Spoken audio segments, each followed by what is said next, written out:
ঘটনা দেখি। একই ব্যক্তির মুখে দুই ধরনের কথা একটু মনোযোগ দিয়ে শুনি।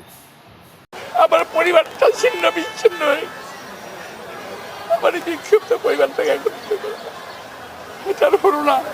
একটা ভাই মারা গেল আমেরিকাতে, একটা ভাই দীর্ঘদিন বাইরে আছে। আমি দীর্ঘদিন অসুস্থ অবস্থায় 17 বছরে একটা মানুষের জীবনে যে প্রাইম টাইম আছে, আমার বয়স 74 বছর। এই 17 বছরে আমার জীবনে সমস্ত কিছু এই আওয়ামী সরকার কেড়ে নিয়েছে, ধ্বংস করে দিয়েছে। আমি না শুধু, আমার মতো বাংলাদেশে বহু নেতা কর্মীর জীবন শেষ করে দিয়েছে। এই 17 বছরে বহু পরিবার ধ্বংস হয়ে গেছে, একইভাবে আমার পরিবার ধ্বংস হয়ে গেছে।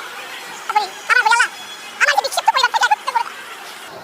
আমার পরিবারটা ছিন্ন বিচ্ছিন্ন হয়ে আমার এই বিক্ষিপ্ত পরিবারটাকে একত্রিত করে দাও। এটার হলো না। একটা ভাই মারা গেল আমেরিকাতে, একটা ভাই দীর্ঘদিন বাইরে আছে। আমি দীর্ঘদিন অসুস্থ অবস্থায় এই কোর্টের বারান্দায় আমরা দেখেছি আগে বহুবার। আছে হাজার আছে, কেউ কম কেউ বেশি।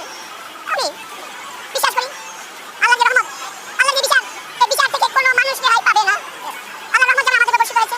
কতগুলো পোনা আছে না, পোনা টাকি মাছের পোনা, গজার মাছের পোনা আছে না, কিছু পোনা ছেড়ে দিছে দেশের মধ্যে।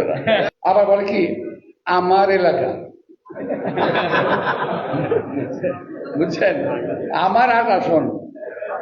আরে ভাই, কথা বলতে আমি বলতে পারি, তোমরা কেউ না।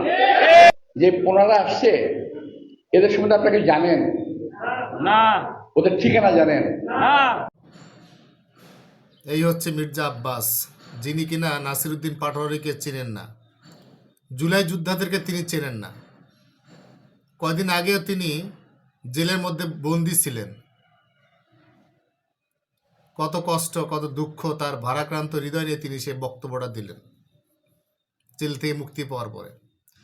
আর এই কয়েক মাসের ব্যবধানে তিনি জুলাই যোদ্ধাদেরকে বলতেছেন, এই এদেরকে কেউ কি চেনো?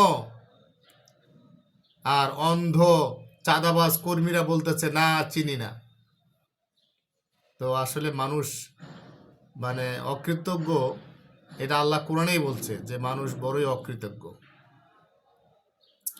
এই মির্জা আব্বাসদের মতো চাঁদাবাজ নেতাদেরকে দেখলেই বোঝা যায় যে মানুষ কত অকৃতজ্ঞ।